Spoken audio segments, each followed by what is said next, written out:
Bueno, otros tipos de dispositivos son los micrómetros. Los micrómetros están diseñados para poder medir grandes diferencias de presiones o muy pequeñas, digamos, de forma muy precisa. Es decir, eh, el caso que están viendo aquí abajo, por ejemplo, es un caso típico de un micrómetro en donde lo que se hace es colocar la escala de medición horizontal. Entonces, la altura o la variación de altura para diferentes presiones es mucho más sensible, digamos, dada la inclinación que tiene el piezómetro. Luego lo que hay que hacer para poder medir la presión real, digamos, es una corrección dependiendo del ángulo θ s. ¿Sí? Son algunos casos particulares, pero en general los tipos más utilizados son los manómetros o los manómetros diferenciales. Hoy en la actualidad hay muchos tipos, los más comunes son con relojes, que miden las presiones en kilos sobre centímetros cuadrados, por ejemplo, o ya vienen sensores digitales que incluso tienen la capacidad de transmitir los datos vía online, vía web, vía Bluetooth, etcétera, etcétera. Digamos, son instrumentos que utilizamos habitualmente no solo en laboratorio, sino para poder medir presiones en cañerías de aguas, en redes domiciliarias, en redes de distribución de red, a partir de los cuales podemos obtener información muy útil para poder calibrar algunos modelos que bueno, en las clases que vayan siguiendo vamos a ir viendo de qué forma se puede utilizar esa información. Esto que ven aquí es un ejemplo, digamos, es un piezómetro que está dispuesto de la forma que se indica en la figura, y la intención es poder medir la presión en A, digamos. ¿Cómo sería el esquema en base a lo que hemos hablado? Bueno, básicamente la ecuación quedaría aproximadamente así, ¿no? La presión en A, ¿sí?, suponiendo positiva, es decir, que tiende a salir. Digamos, la presión tiende a empujar hacia afuera, ¿sí?, suponiéndola positiva.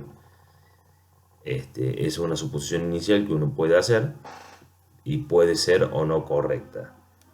Luego este fluido que está aquí en blanco es el agua.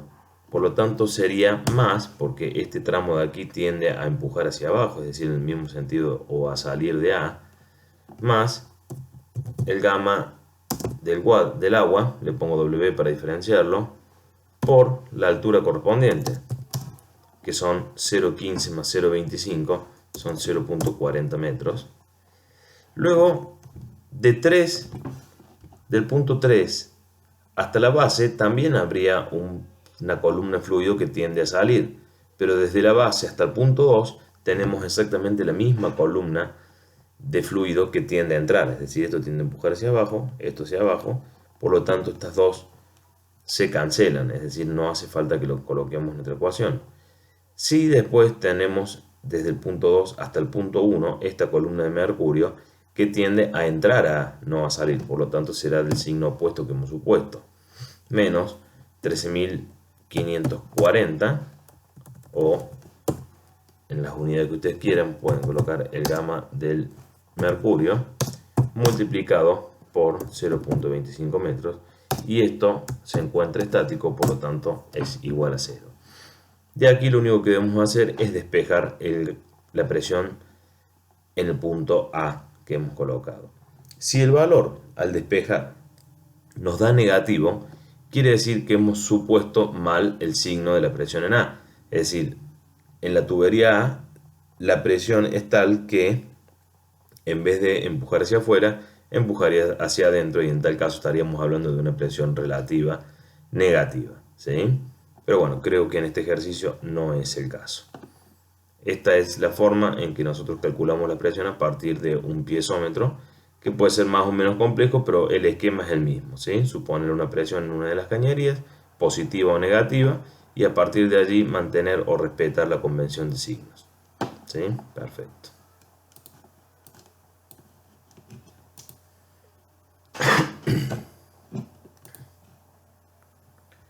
Bueno,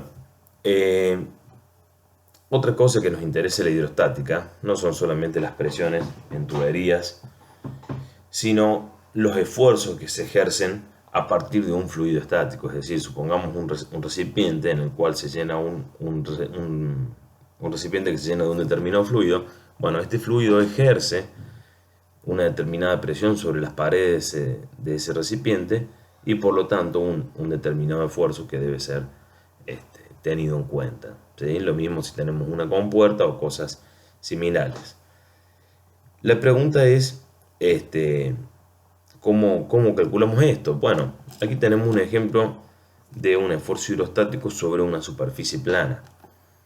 Bueno, el esfuerzo en un punto diferencial del área va a ser igual a la presión en ese punto, ¿sí?, multiplicado por el diferencial de área. Eso da un esfuerzo. No se olviden que la presión no es un esfuerzo, sino más bien una magnitud de tensión. Si nosotros integramos ese producto a lo largo de toda el área, lo que vamos a obtener básicamente es el esfuerzo en toda el área, ¿sí? La pregunta es, ¿dónde actúa ese esfuerzo? Bueno, para ello, si nosotros tomamos un valor de X', que sería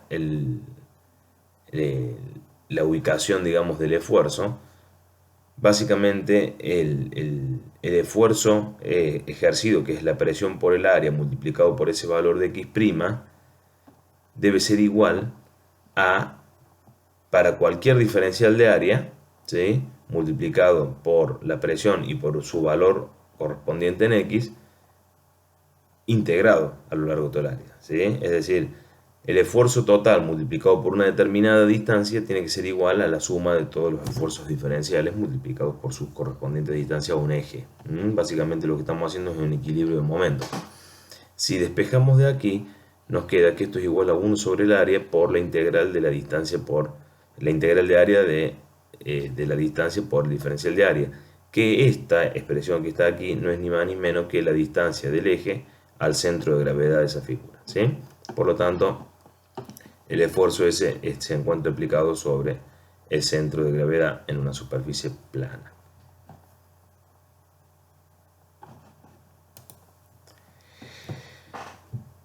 La cosa se complica un poquito, o bueno, más que complicarse, se torna un chiquitito más complejo cuando la placa se encuentra inclinada, que es el caso típico de una compuerta, ¿sí?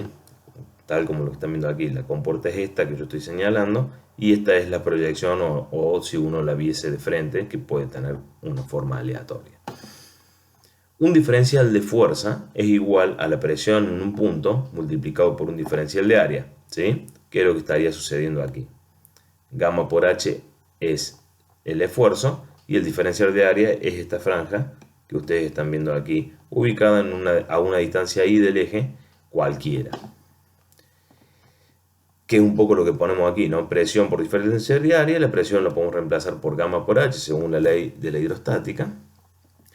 Y ese H puede ser puesto en términos de I si colocamos un sistema ordenado normal a la compuerta, con su origen en la intersección de la compuerta o del eje que contiene la compuerta con el pelo de agua. Y involucramos al seno del ángulo, siendo θ la inclinación de esa compuerta, ¿sí? Todas estas expresiones que están viendo aquí arriba son todas equivalentes. Bien, por lo tanto el esfuerzo total no va a ser ni más ni menos que la integral de ese diferencial de fuerza que habíamos planteado. En esa integral, gamma y el seno del θ van a salir, ya que los mismos son constantes, ¿sí? Suponemos que la densidad del fluido no varía en la profundidad, y la integral de I por el diferencial de área no es ni más ni menos que la distancia I al centro de gravedad, y eso es por definición de la distancia al centro de gravedad, ¿sí? Por lo tanto, finalmente el esfuerzo total aplicado sobre una placa plana inclinada es igual a la presión ejercida sobre el centro de gravedad, ¿sí? O lo podríamos escribir en otro término como F igual a gamma por Hg por el área, siendo Hg la distancia al centro de gravedad.